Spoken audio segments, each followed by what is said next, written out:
Hi అండి, నమస్తే. Welcome back to Chandana's వంటిల్లు. ఇవాళ మన వీడియోలో చికెన్ గ్రేవీ కర్రీ ఎలా ప్రిపేర్ చేసుకోవాలో చూసేద్దామండి. ఒక 5 మినిట్స్లో ఎలా తయారు చేసేయాలో చెప్పేస్తాను. మీరు కూడా చూసేసి తప్పకుండా ట్రై చేయండి. ట్రై చేసి ఎలా ఉందో నాకు కామెంట్ చేయండి తప్పకుండా. ఇప్పుడు ముందుగా 1 కేజీ చికెన్ తీసుకుందామండి.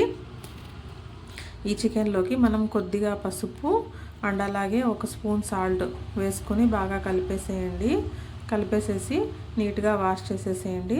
ఇప్పుడు ఈ విధంగా వాష్ చేసుకున్న చికెన్లోకి మనము పౌడర్స్ అన్నీ వేసి పెట్టేద్దామండి. ఇవి 1 టేబుల్ స్పూన్ ఉప్పు వేసుకోండి అండ్ అలాగే కొంచెం పసుపు వేయండి.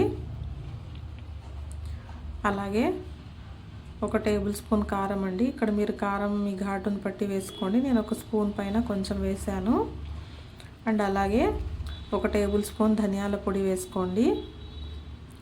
అలాగే 1/2 టేబుల్ స్పూన్ గరం మసాలా వేసుకోండి. అలాగే కొంచెం చికెన్ మసాలా వేసుకోండి. తర్వాత ఇందులోకి పెరుగు అండి, 1/2 కప్పు పెరుగు. ఇది ప్యాకెట్ పెరుగు కాదు, ఇంట్లో చేసిన పెరుగు. 1/2 కప్ పెరుగు వేసుకోండి. అలాగే కచ్చా పచ్చాగా దంచి పెట్టుకున్న అల్లం వెల్లుల్లి అండి, ఫ్రెష్గా ఉంటుంది. ఇది ఇలా వేసుకుంటేనే బాగుంటుంది ప్యాకెట్ కంటే. తర్వాత 2 పచ్చిమిర్చి చీలికలు, కొంచెం టమాటా ముక్కలు, కొద్దిగా ఆనియన్ ముక్కలు అండి వేసేసుకోండి. వేసి వీటన్నిటిని బాగా కలిపేసేయండి. చికెన్ ముక్కలకి అన్నిటికీ పౌడర్స్ అన్నీ బాగా అంటేలాగా బాగా మిక్స్ చేసేసేయండి. ఈ విధంగా మిక్స్ చేసుకున్న తర్వాత మనం ఈ చికెన్ని ఒక 1 అవర్ పాటు మ్యారినేట్ చేసుకోవాలండి. మూత పెట్టేసేసి ఫ్రిడ్జ్లో పెట్టేసేయండి ఒక 1 అవర్ పాటు.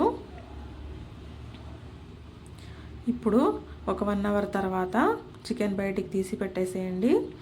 ఇప్పుడు ఒక బాండ్లీ తీసుకోండి. అందులో 2 నుంచి 3 టేబుల్ స్పూన్ల ఆయిల్ వేయండి.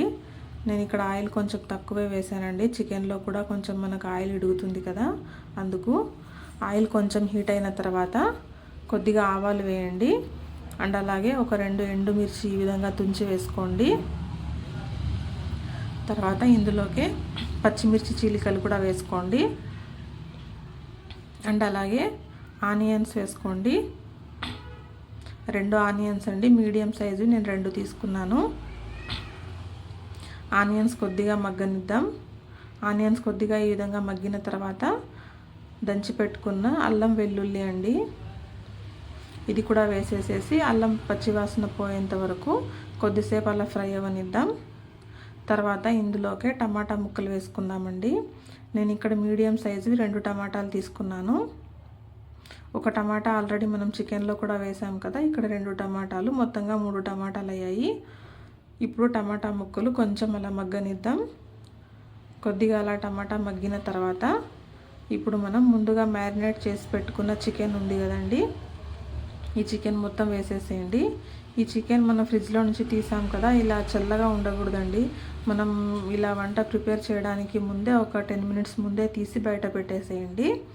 కొద్దిగా అది టెంపరేచర్ నార్మల్కి రావాలండి చికెన్, మరి కూల్ ఉండకూడదు. ఈ చికెన్ ఈ విధంగా బాగా కలిపేసేయండి. కలిపేసేసి మూత పెట్టేసి ఒక 5 నిమిషాల పాటు అలాగే బాయిల్ అవ్వనివ్వండి. 5 మినిట్స్ తర్వాత మూత తీసి చూస్తే చూడండి, చికెన్లోని వాటర్ అంతా రిలీజ్ అయింది. మనం వాటర్ వేయలేదు కదా, చికెన్లో వాటరే రిలీజ్ అవుతుంది. దాంతోనే ఒక 50% దాకా మనకు చికెన్ కుక్ అయిపోతుంది. ఇలా మధ్యలో మిక్స్ చేస్తూ ఉండండి. మళ్ళీ ఇప్పుడు ఇంకొకసారి మూత పెట్టేసేసి ఇంకో 5 మినిట్స్ మగ్గనిద్దాం. ఇంకో 5 మినిట్స్ తర్వాత ఓపెన్ చేసి చూస్తే చికెన్ దాదాపు ఉడికిపోయిందండి. ఇంకా కొంచెం ఉడకాలి చికెన్ అన్నప్పుడు ఇప్పుడు మనం వాటర్ వేసుకుందామండి. ఇందులో మనకు గ్రేవీ కన్సిస్టెన్సీని బట్టి మనకి ఎంత కావాలో ఆ విధంగా వేసుకుందామండి. చపాతీలోకి అయితే మనం ఎక్కువ వాటర్ వేసుకోని అవసరం లేదు, రైస్లోకి అయితే కొంచెం వాటర్ ఎక్కువ వేసుకోవాలి. నేను ఇక్కడ ఒక 1/2 గ్లాస్ వేసాను, చాలండి. ఇంత వేసుకుంటే మనకు గ్రేవీ కన్సిస్టెన్సీ బాగా వస్తుంది. ఇప్పుడు ఇంకొకసారి మూత పెట్టేసేసి ఇంకో 5 నిమిషాలు అలాగే బాయిల్ అవ్వనిద్దాం. 5 మినిట్స్ తర్వాత మూత తీసి చూస్తే చికెన్ ఆల్మోస్ట్ బాయిల్ అయిపోయిందండి, బాగా ఉడికిపోయింది. మనం స్పూన్తో ఇలా నొక్కి చూస్తే తెలుస్తుంది ఉడికిపోయిందా లేదా అని. ఇప్పుడు ఫైనల్గా ఒకసారి ఉప్పు చెక్ చేసుకోండి. ఉప్పు కారం ఒకసారి చెక్ చేసుకొని ఒకవేళ తక్కువ అయితే మీకు వేసుకోండి. నాకు కొంచెం సాల్ట్ తగ్గింది, అందుకనే కొంచెం సాల్ట్ వేసాను. వేసి బాగా మిక్స్ చేసేసేయండి. ఇప్పుడు ఇందులో చివరిగా చికెన్ మసాలా అండి. ఇది 5 రూపీస్ ప్యాకెట్ అండి. 1 కేజీ చికెన్కి 5 రూపీస్ ప్యాకెట్ మొత్తం వేసేస్తే సరిపోతుంది. వేసేసేసి బాగా మిక్స్ చేసేసేసి ఒక 2 నిమిషాల పాటు బాయిల్ అవ్వనివ్వండి. అంతే. చికెన్ మసాలా వేసిన తర్వాత ఎక్కువసేపు ఉడకాల్సిన అవసరం లేదండి. ఒక 2 మినిట్స్ ఉంటే చాలు. అంతేనండి, మన చికెన్ గ్రేవీ కర్రీ రెడీ అయిపోయింది. ట్రై చేసి ఎలా ఉందో తప్పకుండా కామెంట్ చేయండి. మరో మంచి వీడియోతో మళ్ళీ మీ ముందు ఉంటాను. థ్యాంక్ యూ ఫర్ వాచింగ్ అండి. బాయ్.